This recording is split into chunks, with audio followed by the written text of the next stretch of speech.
Bonjour, bienvenue sur le site de la Chapelle Ardente. Nous avons le plaisir d'accueillir le pasteur Franco Ndonga ainsi que sa femme qui viennent de l'église RDJC, qui veut dire Rassemblement des disciples de Jésus-Christ. C'est bien ça, qui se situe à Villeneuve-Saint-Georges.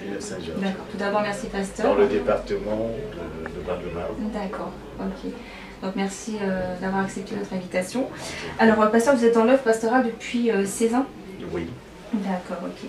Alors pour commencer, je vais vous demander de vous prêter un petit jeu difficile en vous demandant de me donner juste un mot pour qualifier le ministère. Le ministère, dans le sens du Seigneur, c'est tout simplement servir les autres. Ouais. C'est ça qu'on appelle le ministère. Se mettre au service des autres. D'accord. Alors, donc maintenant nous allons passer à une batterie de questions. Attention, vous n'aurez pas le droit au joker et ni l'appel à l'ami. Mais bon, je suis sûre que vous serez inspirés. Alors, que pensez-vous de la position actuelle de l'Église en France en cette période troublée, de par la crise économique Je crois que l'Église passe un moment difficile. Et l'Église aujourd'hui n'est pas visible ni lisible dans la société.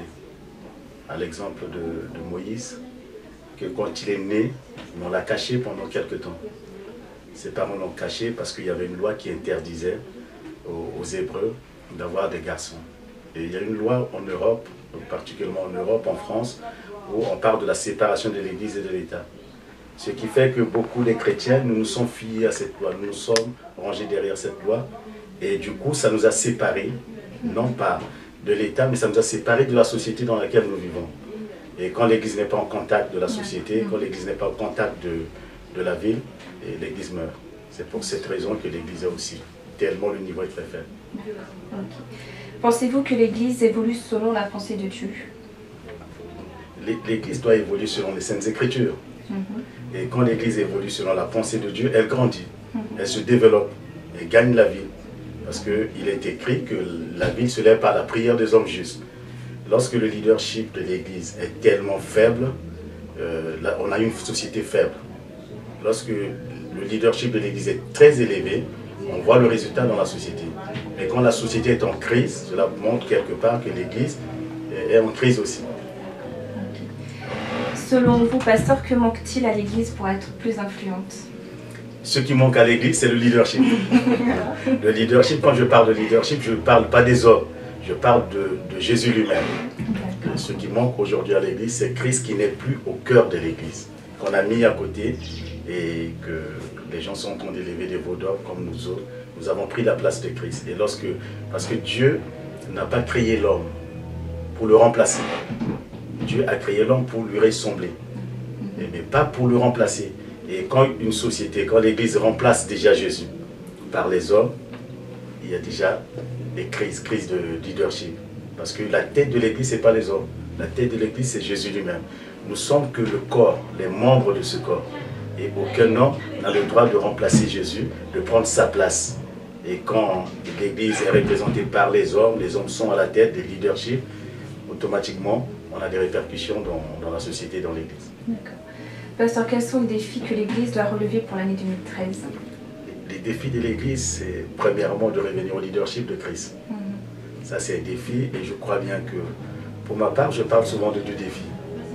Le premier défi, c'est que l'homme doit ressembler à Dieu. L'homme doit être à l'image de Dieu. L'homme doit être à la ressemblance de Dieu. Il n'y a que l'homme qui ressemble à Dieu qui peut avoir l'influence. Et peut relever le défi que Dieu a pour cette nation, pour cette société, pour le monde aujourd'hui. Mais quand déjà les hommes ne sont plus à l'image de Dieu, ils ne peuvent plus relever les défis.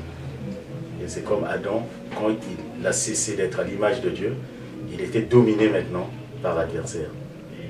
Et il a fallu que Jésus revienne pour être l'image du Père, pour que le niveau de l'Église à son époque soit un niveau appréciable. Aujourd'hui, le défi de l'Église, c'est de récupérer les âmes perdues. On a trop perdu. Beaucoup d'églises sont vides. Beaucoup d'églises sont remplies que des croyants. Alors que l'Église doit être remplie des gens perdus qui viennent pour chercher la grâce, la bénédiction de Dieu. Et les messages que nous prêchons souvent dans nos églises, c'est pour le confort, pour conforter les gens qui sont déjà là. alors que le but de l'Église, c'est d'équiper les chrétiens, comme nous avons dit ce matin, équiper des gens pour qu'ils aillent accomplir le ministère auprès des autres. C'est là où on revient à la définition du ministère, c'est servir les autres. Okay. Donc ma dernière question, avez-vous une parole pour la chapelle ardente? La chapelle ardente, c'est une église dans la ville de Meaux. Et je crois bien que la ville de Meaux, c'est la chapelle ardente. Pour moi, il n'y a pas la chapelle ardente et il y a la ville de Meaux. Et la chapelle ardente, c'est la ville de Meaux. Parce que Dieu vous a donné cette ville. Et le pasteur Pierre-Yves, ce n'est pas le pasteur seulement de la chapelle ardente, c'est le pasteur de la ville de Meaux, le pasteur du département 77, c'est le pasteur de l'Île-de-France, c'est le pasteur de la France, c'est le pasteur de l'Europe, c'est le pasteur du monde entier. Amen, merci. Merci pasteur d'avoir répondu à nos questions et soyez bénis. Merci.